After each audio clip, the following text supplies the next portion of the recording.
Ukimchua Mungu, mume wako hainui mkono. Shida yako wewe unapapasa. Nisikilize, Mungu alivyo. Yesu ndiye ameniumba mimi. Amenipa mkono, si ndio? Na masikio. Amenipa na macho. Wewe kama magotini, mwambie Baba, namsogeza huyu kama alivyo. Uelewe kabisa, umeusogeza moyo wako kwa Mungu. Mungu ni msogeza moyo wako.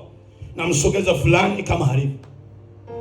Na kama shida yako wewe unaomba dakika 2 na maombi yako hujayaamini, usipojibiwa unasema ni Mungu bwana hajanijibu.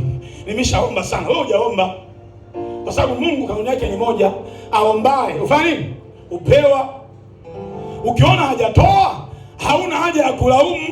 Maana yake maombi yako hayakukaa sawa sawa. Endelea kurudi kwa yeye mpaka atoe majibu. Nimejifunza kutaka kujua Mungu nafasi yangu ni ipi. Nikishajua nafasi yangu naing'ang'ania.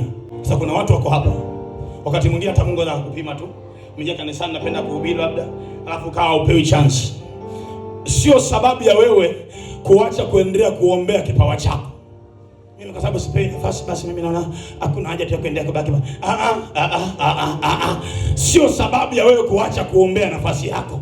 Lazima ujifunze kuijua nafasi yako katika Mungu, alafu uiombee nafasi yako. Unapoiombea Mungu lazima atoe majibu.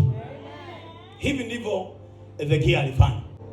Kwa hiyo hapa anapoandika hivi anatoa ushuhuda. Kwa lugha nyingine itakiwa aandike hivi: wapendwa, mimi nilikuwa nimeshakufa, nimeoza. Na sababu ya kufa kwangu na kuoza, alikuja nabii akaniambia mambo yangu yote. Nisikilize, watu wanaweza wakatabiri wakasema biashara hii haitoenda, lakini ukimwelewa Bwana utawaambia mtaona kwa macho yenu biashara inaendelea mbele. Watu wanaweza wakatabiri wakasema ndoa hii haitomaliza miaka 3, lakini wewe ukimwelewa Mungu utawaambia pamoja na kama mmesema haitomaliza miaka 3, mtaona kwa macho yenu miaka inazidi kwenda. Ukielewa Mungu hata waseme nini, hata waseme nini. Halo, ndio maana mimi kuhubiri kwangu ni huku. Haleluya.